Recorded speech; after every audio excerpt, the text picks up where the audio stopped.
I mean, I think every human being loves music and is comforted by music in one way or another, and it's a great unifier.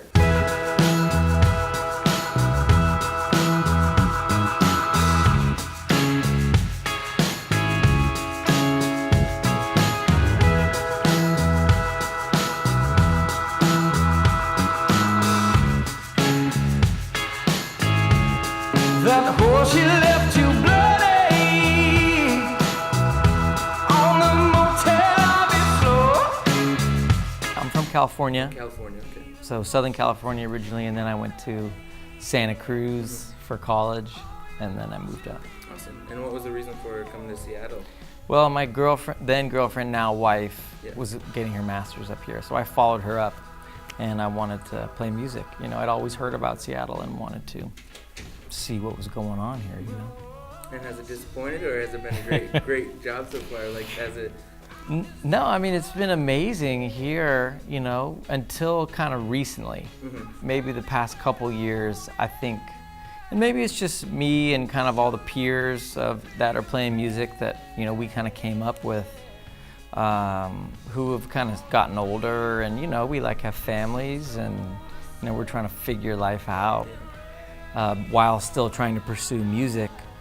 But yeah, for that first, you know, for that first 10 years or so, it was kind of a dream. There are a lot of things about Seattle that are incredible, like places like KEXP, or I kind of talked about it a little bit earlier, but just the venue infrastructure in Seattle. There's a culture here in town that I think a lot of people take for granted, that doesn't exist anywhere else in the country, really. I mean, maybe a few pockets here and there, but what's cool about Seattle is I could theoretically quit my band tomorrow, go into the garage, write 15 songs, and start a new band, and maybe make a little demo, and then 3 weeks from now I could probably get a show. And that can't really happen in LA. That can't really happen in New York. That really can't happen in Nashville. I didn't move here for music, but I stayed and I was attracted to this area for the reputation that I had for the music scene. And I've definitely found it to be a supportive community. I think like in any community of this kind, there can be some competition, there can be like some cliques, but I don't find that to be the case like in any overwhelming sense. I think people are pretty supportive of each other, and they want to see each other succeed. There's a little place in Belltown called The Rendezvous, and that place is great. I mean, it maybe fits 100 people, but I've always had great experiences there, playing there and seeing stuff there. I love the Sunset in Ballard. You know, it's like a 200-person room that, I don't know, I've seen amazing shows and I've seen really terrible shows, and we've played good and terrible shows there. It just feels good. It's just a spot that feels good. But you know, I mean, we've been lucky enough where we've gotten to headline at the Showbox, and we've gotten to play the Neptune, and there's something about, you know, like a fancy seated show that's exciting too. But I think, you know, some of the best shows I've ever seen have been in tiny clubs. I pick one, but Neumos, the Tractor, and the Crocodile are always, I love those venues for different reasons actually. I love that the Tractor is so small and intimate, and when you're on that stage, the crowd is literally right on top of you. It's really sweaty and fun. And with Neumos, I just love that sound system. It sounds great in there, and the stage is incredible. And then with the Crocodile, just the history of that place is incredible. So. Probably my favorite shows I've played are at the Tractor and Neumos, but that's just nights, you know, that we've sold out or whatever. Yeah. I'm sorry. We've played at the Showbox, which is always a unique experience. I've seen so many bands on that stage growing up, so it's like feels pretty incredible. I'd love to play the Paramount. Oh yeah. I've yet to feel that, but yeah, that's on our list. It's on our goal list.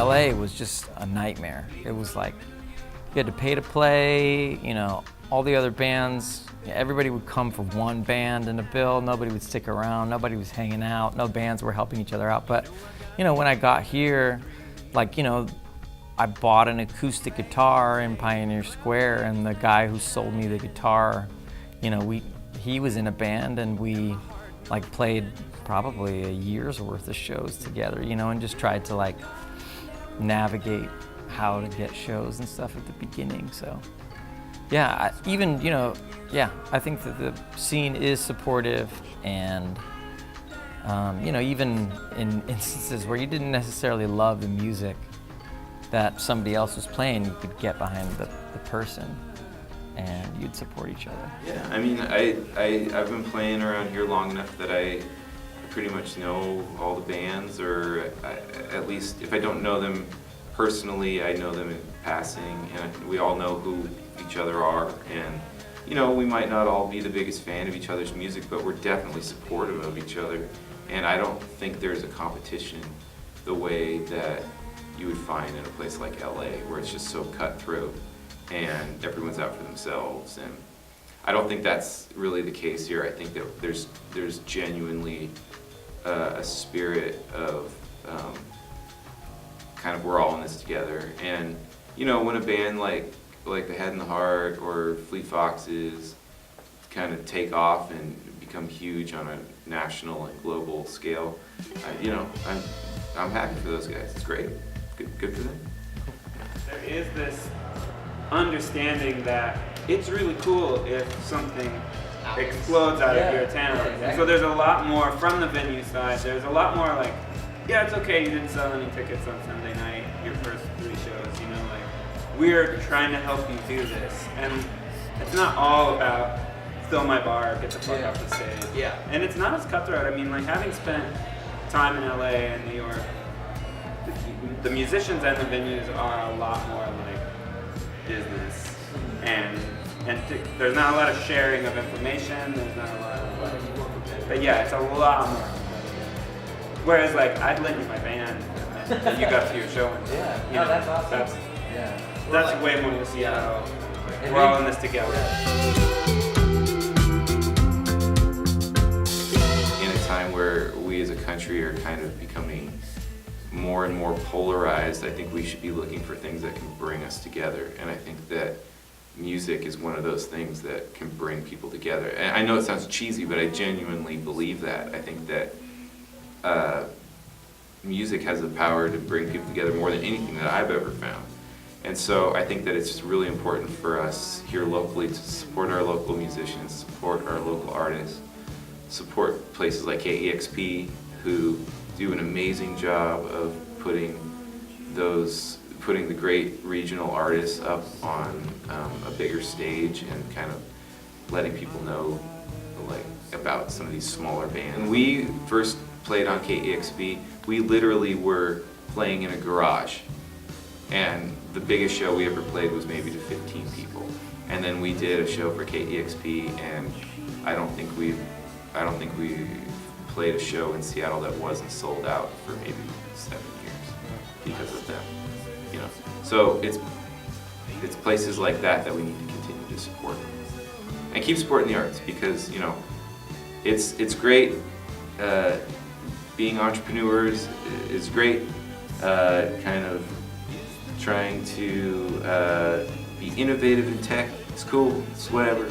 But at the end of the day, you know, tech people can't write a good song. Support the artists.